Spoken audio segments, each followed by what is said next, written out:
할렐루야, 아멘. I'm so proud of you. 예. 자녀를 키워보신 분들이라면 이 말 한 번쯤 꼭 해보셨을 거예요.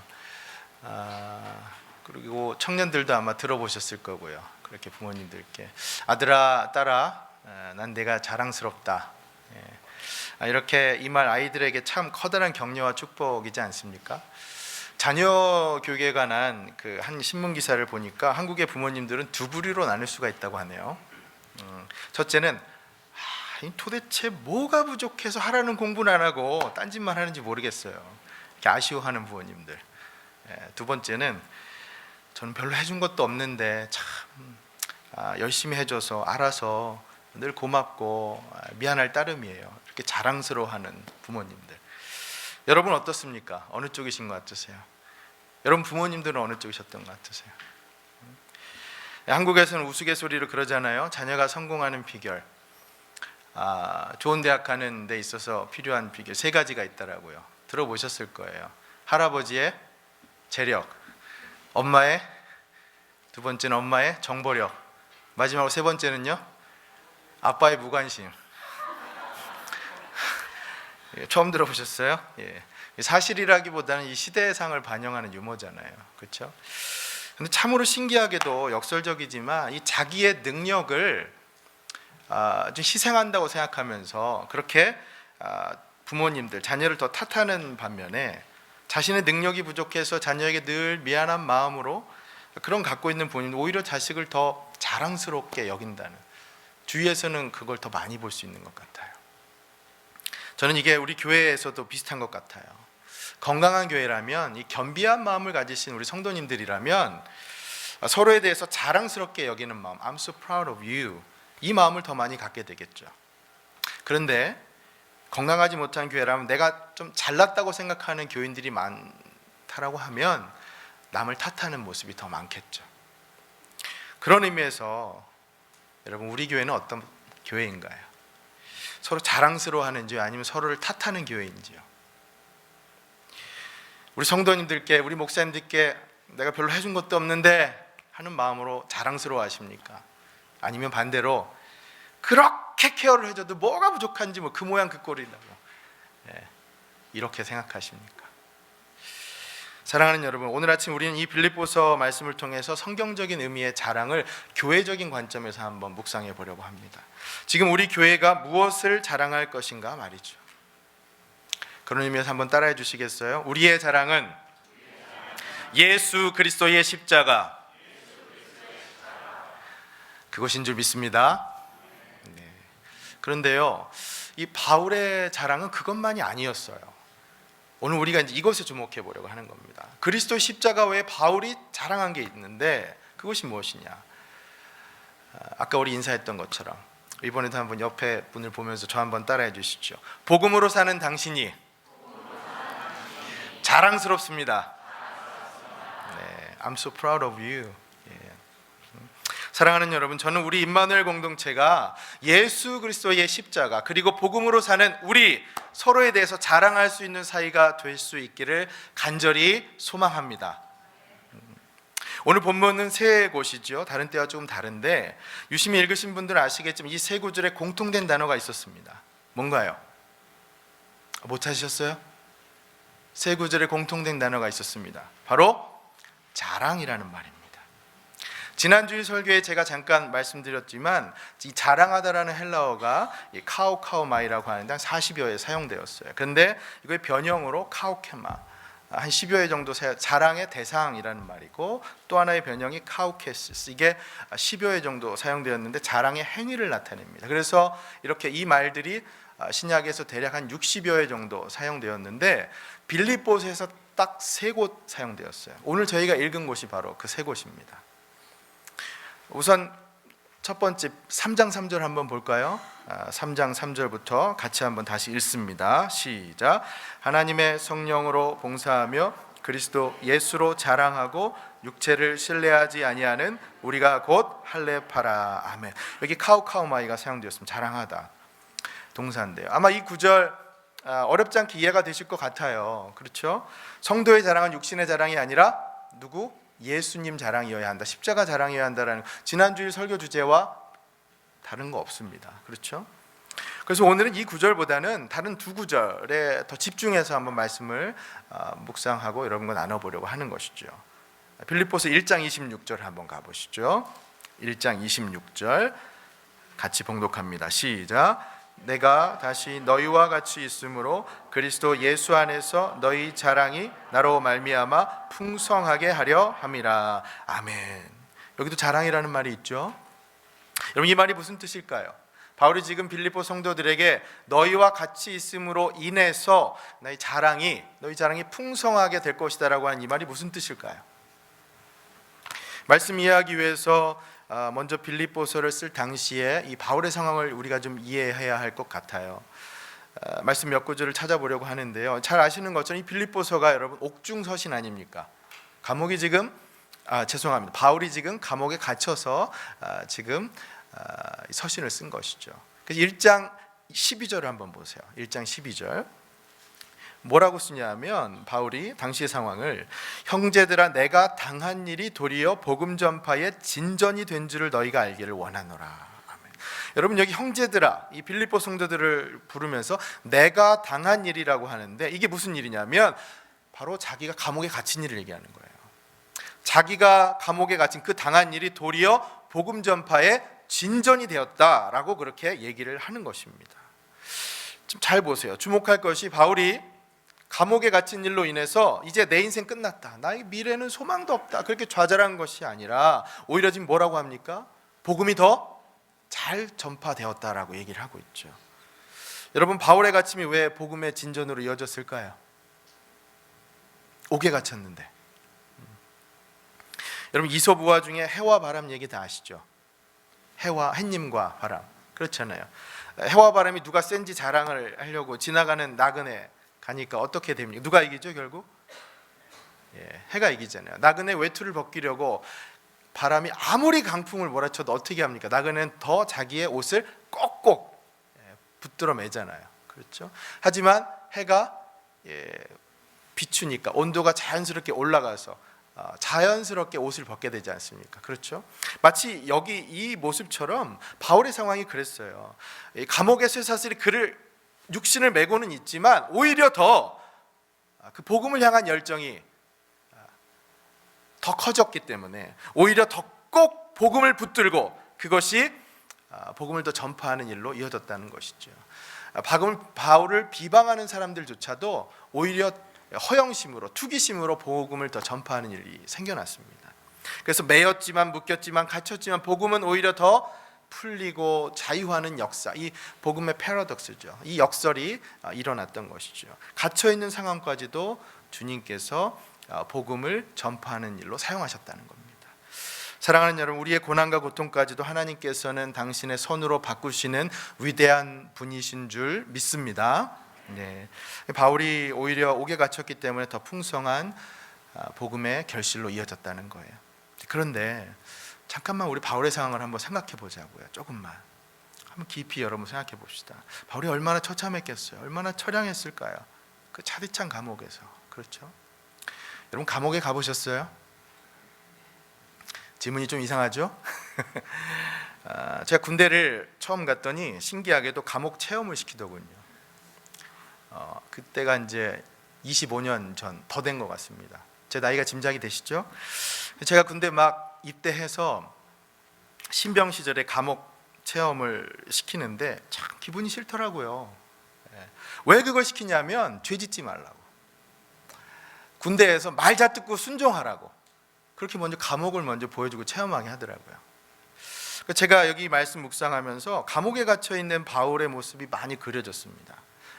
분명 옥에 갇혀서 복음이 전파된 것은 알겠지만 자유 없는 그 자신의 신세를 생각하면 얼마나 처량하고 지금 힘들겠어요. 힘겨운 수감 생활 중에 아마 바울 매일 하나님과 독대하면서 뜨거운 눈물을 흘리지 않았을까요? 기뻐하라 기뻐하라고 말씀은 하지만 그렇지 않겠습니까?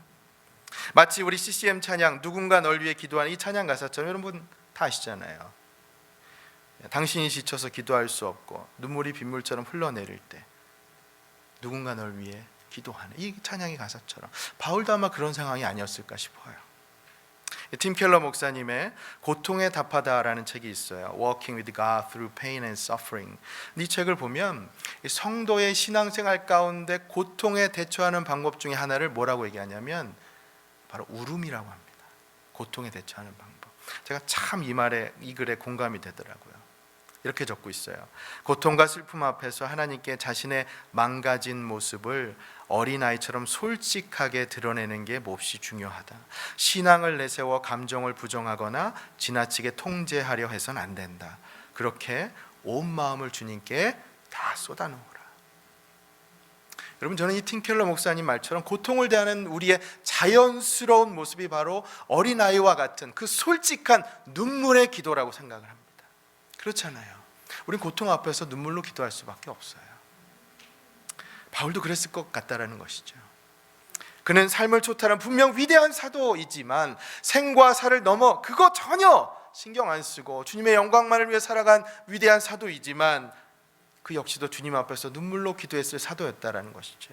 그렇기에 그런 바울을 주님께서 홀로 두지 않으시고 위로해 주시고 그의 슬픔을 복음을 통한 평강과 기쁨으로 바꾸어 주신 줄 믿습니다.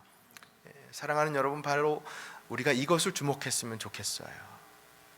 고통 가운데 주님을 만났을 바울, 그래서 주님께서는 그의 슬픔의 눈물을 기쁨의 노래로 바꾸어 주셨을 거라는 것이죠. 그래서 사나 죽으나 오직 예수 그리스도만 존귀하게 되면 된다라고 하는 그 위대한 고백을 할 수가 있었던 겁니다. 우리 바울의 그 위대한 고백을 한번 들어볼까요? 20절, 1장 20절과 21절 두 절의 말씀 같이 한번 봉독합니다. 20절, 21절 시작.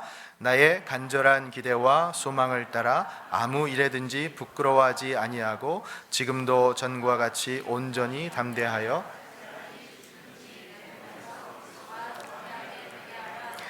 이는 내게 사는 것이 그리스도니 죽는 것도 유익함이라. 아멘.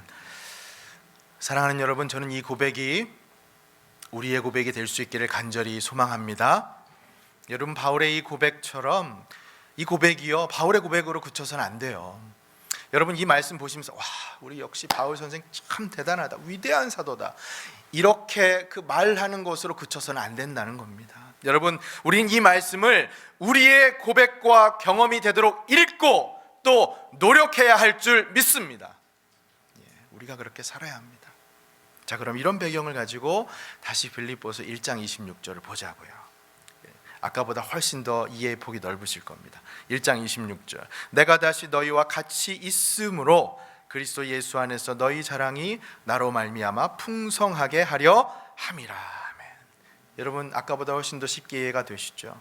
빌립보 성도들과 같이 있음으로 인해, 이게 무슨 말입니까? 자신이 감옥에서 풀려남으로 인해서 이제 그것이 성도들의 자랑이 더 커질 수 있다는 것이죠. 여기 자랑으로 해석된 헬라어가 카우케마라고, 자랑, 기쁨, 영광으로 해석이 되는 말입니다. 그래서 자랑이라는 말보다 어떤 면에서는 기쁨으로 해석하면 더 자연스럽게 해석이 될 수가 있어요. 무슨 말이냐면 바울이 풀려나는 일이 빌립보 성도들의 기쁨이 된다라고 하면 더 자연스럽게 우리가 해석이 될 수가 있잖아요.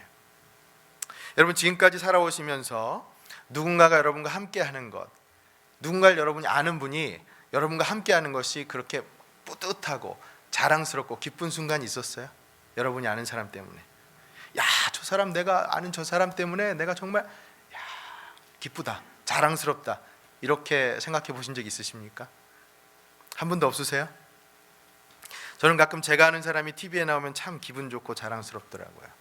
여러분 어떠세요? 몇 주 전에 한국에서, 아니 전 세계에서 대서특필되었던 뉴스가 있죠. 한국인 감독이 만든 영화가 올해 아카데미 영화제에서 무려 4개의 상을 휩쓸었죠. 봉준호 감독의 기생충이라는 영화, 그렇죠? 물론 그 전에도 세계 여러 영화제에서 모두 상을 휩쓸었을 만큼 호평을 받은 작품이었는데, 오스카라고 하는 아카데미상에서 작품상, 감독상만큼 이 4개를 받았잖아요. 솔직히 저는 그 영화와 아무런 관계가 없습니다. 여러분 혹시나 하셨죠? 제가 그분과 어떻게 아나 해가지고. 근데 제가 왜 이 얘기를 드렸냐면, 이 감독의 수상 소감이 참 인상적이었어요. 왜냐하면 국가를 대표해 시나리오를 쓰는 건 아니지만 한국의 첫 오스카상이라고 그렇게 밝히고 있더라고요. 왠지 제가 자랑스럽더라고요. 저하고 그분하고 아무런 상관이 없습니다. 그런데 한국인이라고 하는 것에 대해서 그분도 수상소감을 밝혔고 제가 왠지 그게 뿌듯해지더라고요. 여러분, 이처럼 하물며 전혀 상관없는 사람이 상을 받은 것도 자랑스러운데요.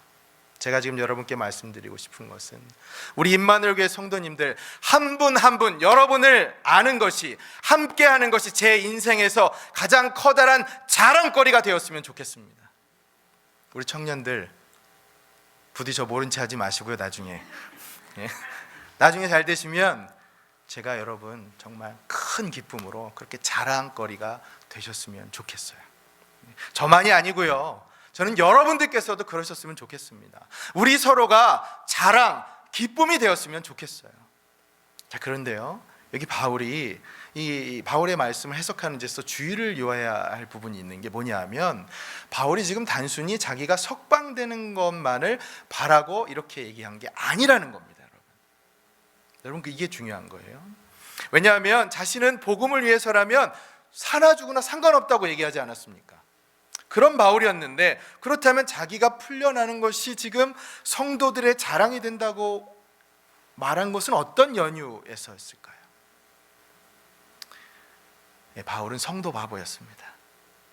성도들과 같이 있으면 그들에게 영적으로 더 유익할 것이기 때문에, 성도들과 같이 있으면 자신이 더 그들을 케어할 수 있을 것이라는 것 때문에, 그래서 이렇게 자랑을 너희의 자랑이 된다고 얘기를 했던 것이죠.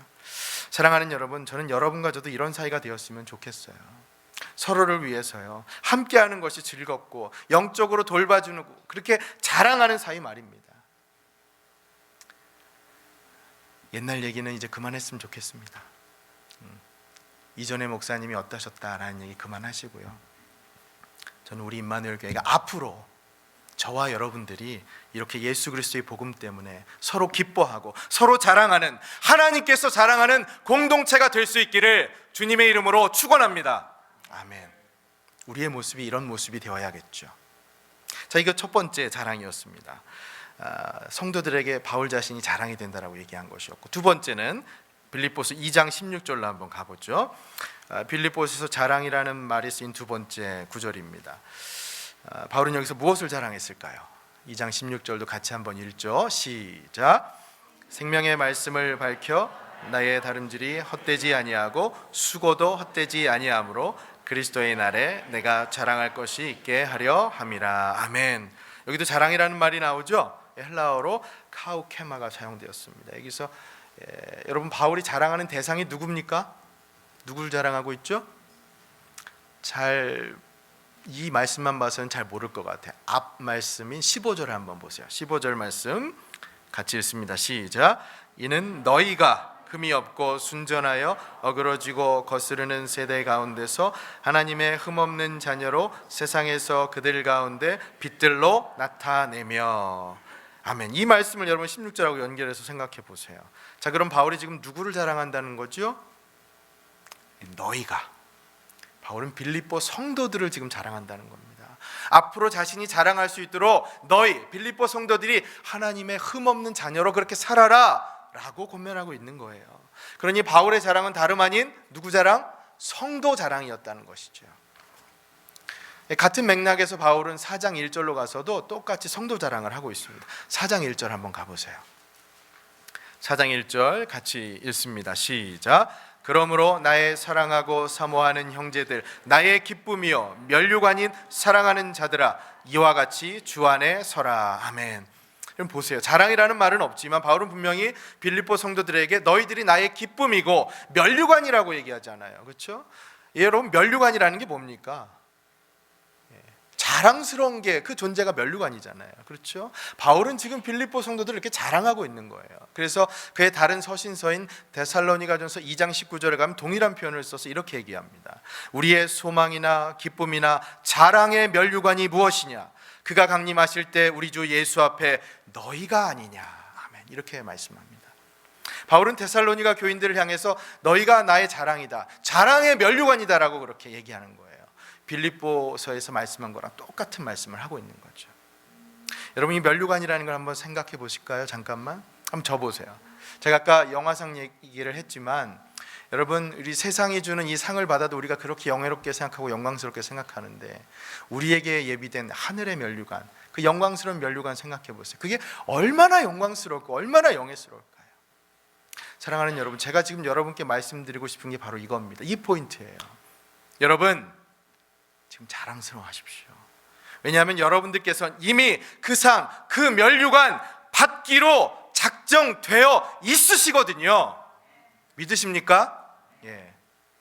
그런데요, 바울은 그것만 얘기하는 게 아니에요. 우리가 받을 하늘의 상, 그 면류관처럼 지금 우리 자신도 서로에게 그런 면류관 같은 존재로 살아가자라고 얘기하고 있는 겁니다. 하늘의 면류관처럼 우리 스스로도 그렇게 자랑스러운 존재로 살아가자는 거예요. 여러분, 여기 자랑으로 해석한 면류관이 헬라어로 연구하면 참 아주 유익한 인사이트를 주는데, 성경에서 면류관으로 번역된 말이 두 말이 있는데, 하나는 디아데마다라고 하고 다른 하나는 스테파노스라고 합니다. 그래서 여기에는 스테파노스가 사용되었는데 신약에서 한 25번 정도 사용돼요. 빌립보서 4장과 데살로니가전서 2장에서 사용되었는데 스테파노스, 여러분 어디서 많이 좀 귀에 익숙한 말 아닙니까? 스테파노스. 여러분, 성경에 나오는 초대교회 인물 중에 역사상 가장 첫 번째로 순교한 사람이 누굽니까? 스테판. 영어로는 스티븐. 그 스테파노스, 바로 면류관, 영광이라는 그 뜻에서 유래한 이름이에요. 여기 이 스테반 이름을 여러분 생각해 보시면, 고대 여러분 그 면류관을 언제 사람들이 면류관을 썼습니까? 올림픽 경기 생각해 보세요. 그렇죠? 우승을 한 승리자에게 주어지는 게 면류관이었잖아요. 그렇죠? 이러한 이유로 스테파노스라고 하는 것은 승리의 상징이었습니다.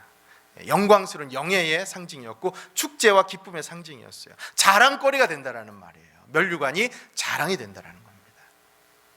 사랑하는 여러분, 제 간절한 바람은요, 바로 여러분이 제 면류관이자 제 자랑이자 기쁨이 되었으면 좋겠습니다.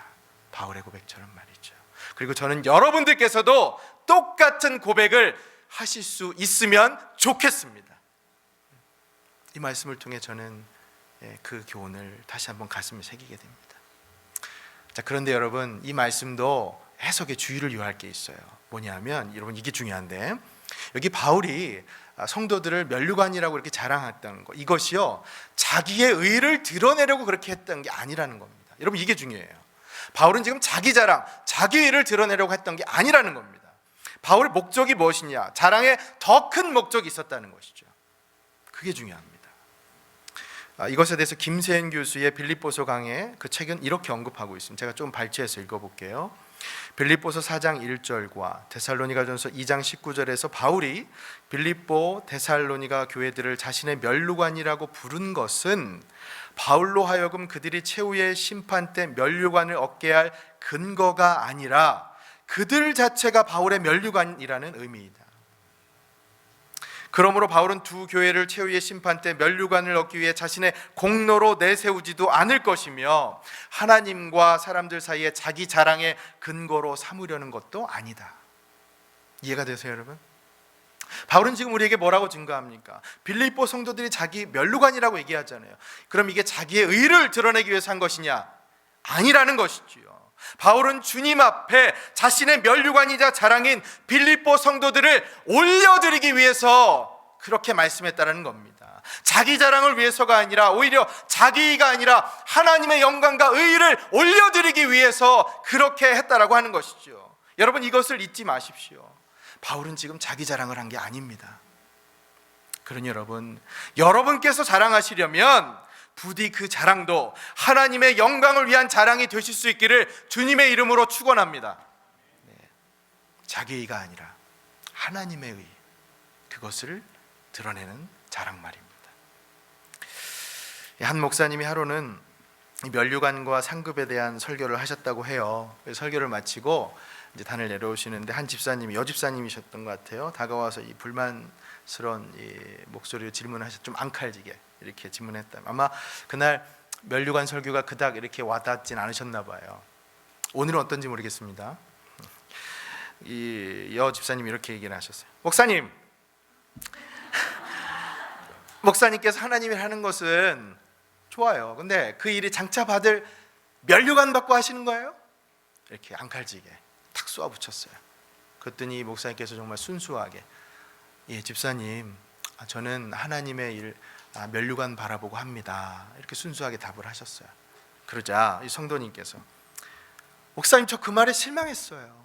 아니 목사님께서 하나님 사랑을 순수한 마음으로 일을 하셔야지 뭐 면류관을 보고 합니까? 그러자 가만히 들으시던 목사님이 이렇게 답하셨다고 해요. 집사님, 제가 받을 면류관 앞으로 제가 어떻게 사용하실지 안 물어보시네요. 잘 기억하세요. 제가 면류관을 받으려고 하는 이유는 제 자신을 위한 자랑거리로 삼으려고 하는 것이 아니라, 제가 주님의 심판대 앞에 섰을 때 면류관, 그것을 어린 양 대신 우리 주님 앞에 올려드리고 주님을 경배하기 위해서, 그래서 그런 겁니다. 사랑하는 여러분, 우리를 위해 예비하신 면류관, 그것까지도 다 하나님의 영광을 위해 올려드릴 수 있는 여러분과 제가 될 수 있기를 간절히 축원합니다. 그렇습니다. 우리가 그런 삶을 살아야겠지요. 여러분, 자랑스러운 면류관, 이것을 생각할 때마다 우리에게 떠오르는 면류관이 있잖아요. 한시도 잊지 말아야 할 면류관. 어떤 면류관입니까? 우리를 위해 우리 주님께서 쓰신 그 가시 면류관, 군병들에 의해서 씌어진 조롱과 그 핍박의 그 멸시의 면류관, 외관상으로는 너무나 볼품없는 패배의 상징인 것 같은 그 가시 면류관. 하지만 여러분, 실상은 이 가시 면류관이 사망 권세를 깨뜨리고 부활하신, 영광 중에 다시 오실, 지금도 온 우주 만물을 다스리시는 살아계신 우리 주님의 승리의 면류관인 줄 믿습니다. 그러니 여러분, 그 면류관 생각하실 때마다, 그것을 생각하신다면 앞으로 여러분께서 받으실 면류관, 그 자랑스러운 면류관, 그것마저도 주님께 올려드리며 살아가시기를 바란다는 말씀입니다. 그래요. 저는 우리 교회 여러 성도님들, 우리 교회가 그렇게 하나님의 영광을 위해 우리의 면류관을 올려드릴 수 있는 그런 공동체가 될 수 있기를 존귀하신 우리 주님의 이름으로 간절히 축원합니다. 말씀을 정리할게요. 성도를 자랑하는 목사, 목사를 자랑하는 성도. 저는 오늘 이 말씀을 통해서 우리가 이것을 가슴에 새기면 좋겠습니다. 그리고 우리 임마누엘 교회가 그런 교회가 될 수 있기를 간절히 소망합니다. 여러분, 왜 이렇게 무거우세요? 제 얘기는 앞으로의 얘기입니다. 과거에 이렇다 저렇다 이제 그만 얘기하시고요. 저는 성도를 자랑하는 목사, 목사를 자랑하는 성도, 성도가 성도를 자랑하는 우리 임마누엘 교회가 될 수 있기를 주님의 이름으로 축원합니다. I'm so proud of you. 주님께 그 칭찬을 받으실 뿐만 아니라 우리 서로도 그렇게 자랑하는 사이가 되었으면 좋겠어요. 여러분, 제가 이걸 한번 좀 말씀드려야 될 것 같아요. 우리 교회 얘기는 아닌데요, 오해는 마세요. 이렇게 꼭 사랑하라, 자랑하라, 화목하라 이런 주제로 설교를 하고 나면 예배 중에는 아멘하고 다 말씀하시는데 꼭 예배 후에 친교실 내려가면 꼭 말다툼을 하세요. 우리 교회 얘기 아닙니다. 저는 우리 교회가 그러지 않기를 바랍니다. 많은 성도님들이 빌립보서를 참 좋아합니다. 왜 그런지 아세요? 빌립보서를 읽으면 이 안에 기쁨의 메시지잖아요. 희락의 서신, 기쁨의 이 메시지가 곳곳에 있다고요. 그런데요, 저는 이 서신이 목회적으로도 참 건강한 교훈들을 우리에게 많이 주고 있다고 생각합니다. 복음의 기쁨으로 살아가는 목사님들, 그리고 성도님들, 그리고 서로를 자랑하는 이 모습들, 여러분, 교회 공동체가 추구해야 하는 모습이 지금 이 안에 담겨 있잖아요. 여러분, 이런 말 들어보셨죠? 내가 웃어야 거울도 웃는다. 거울은 결코 먼저 웃지 않는다. 여러분, 전 여러분들께서 먼저 웃으시면 좋겠어요. 복음의 기쁨으로 여러분 먼저 웃으시면 됩니다. 여러분, I'm so proud of you. 그게 다른 게 아니에요. 여러분들께서 복음의 기쁨으로 살아가는 모습을 보면 다른 분들이 여러분들을 보고 그게 기쁨이 되고 자랑이 되고 면류관이 되는 줄 믿습니다. 그렇습니다. 교회도 마찬가지예요. 저는 우리 교회만 잘 된다, 좋은 교회다라고 그런 좁은 마음으로 살지 않았으면 좋겠어요. I'm so proud of my church. 그게 아니고요, 우리 교회를 통해서 다른 교회도 기쁨이 누려지고, 그렇게 우리 교회의 구석구석의 모든 사역들을 통해서 복음이 오직 예수 그리스도만 존귀하게 되는, 그래서 지역사회와 열방에 주님의 영광만이 올려지는 그런 모습이 되었으면 좋겠습니다.